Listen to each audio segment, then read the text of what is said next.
മറ്റൊരു വാർത്തയിലേക്ക്. ജമ്മു കാശ്മീർ മുൻ ലഫ്റ്റനന്റ് ഗവർണർ സത്യപാൽ മാലിക് അന്തരിച്ചു. 79 വയസ്സായിരുന്നു. ആരോഗ്യ പ്രശ്നങ്ങളെ തുടർന്ന് ഡൽഹി RML ഹോസ്പിറ്റലിൽ ചികിത്സയിലായിരുന്നു. പുൽവാമ ഭീകരാക്രമണത്തിൽ സുരക്ഷാ വീഴ്ചയടക്കമുള്ള വെളിപ്പെടുത്തൽ സത്യപാൽ മാലിക് നടത്തിയിരുന്നു. PR അരവിന്ദന്റെ വിശദാംശങ്ങൾ നൽകാനായി. അരവിന്ദ്, എപ്പോഴായിരുന്നു അന്ത്യം? കൂടുതൽ വിവരങ്ങൾ എന്താണ്?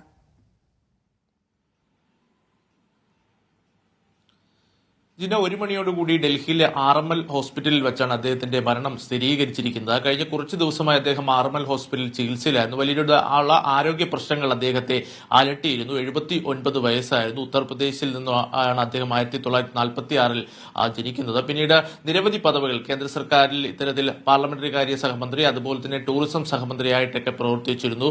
പിന്നീടാണ് അദ്ദേഹം ബീഹാറിലെ ഗവർണറായി എത്തുകയും അതിന് പിന്നാലെ 2017-ൽ ജമ്മു കാശ്മീരിന്റെ ലഫ്റ്റനന്റ് ഗവർണറായി എത്തുകയും ചെയ്തത്. വലിയ രീതിയിലുള്ള വെളിപ്പെടുത്തലുകൾ പുൽവാമ ഭീകരാക്രമണവുമായി അദ്ദേഹം നടത്തിയിരുന്നു. അത് BJPക്കുള്ളിലും അതുപോലെ തന്നെ രാജ്യവ്യാപകമായി വലിയ രീതിയിൽ ചർച്ചയായിരുന്നു. കാരണം പുൽവാമ ഭീകരാക്രമണം ഒരു സുരക്ഷാ വീഴ്ചയാണെന്നുള്ള ഒരു വെളിപ്പെടുത്തൽ സത്യപാൽ മാലിക് നടത്തിയിരുന്നു. കാരണം ഈ സുരക്ഷാ വീഴ്ചയെ കുറിച്ച് പ്രധാനമന്ത്രിയോട് പറഞ്ഞപ്പോൾ അന്ന് നിശബ്ദനായിരിക്കാനായിരുന്നു പ്രധാനമന്ത്രി ആവശ്യപ്പെട്ടത്. പിന്നീട് ഇത് വലിയ രീതിയിൽ ചർച്ചയാവുകയും വലിയ രീതിയിൽ അദ്ദേഹത്തെ BJPയും കേന്ദ്ര സർക്കാരും വേട്ടയാടി എന്നുള്ള ആരോപണമടക്കം സത്യപാൽ മാലിക് തന്റെ ജീവിതത്തിൽ ഉടനീളം ഉയർത്തിയിരുന്നു. എന്തായാലും കഴിഞ്ഞ കുറച്ച് ദിവസമായി അദ്ദേഹം RML ഹോസ്പിറ്റലിൽ ചികിത്സയിലായിരുന്നു. എന്തായാലും 1 മണിയോടുകൂടിയാണ് മരണം സംഭവിച്ചിരിക്കുന്നത്. ഉത്തർപ്രദേശ് സ്വദേശിയാണ്. നിരവധി പദവികൾ ജമ്മു കാശ്മീർ ലഫ്റ്റനന്റ് ഗവർണറിനുപരി ബീഹാർ ഗവർണറായി അദ്ദേഹം പ്രവർത്തിച്ചിരുന്നു. 2 തവണ രാജ്യസഭാ അംഗമായിരുന്നു, അതുപോലെ തന്നെ ലോക്സഭാ അംഗമായിരുന്നു.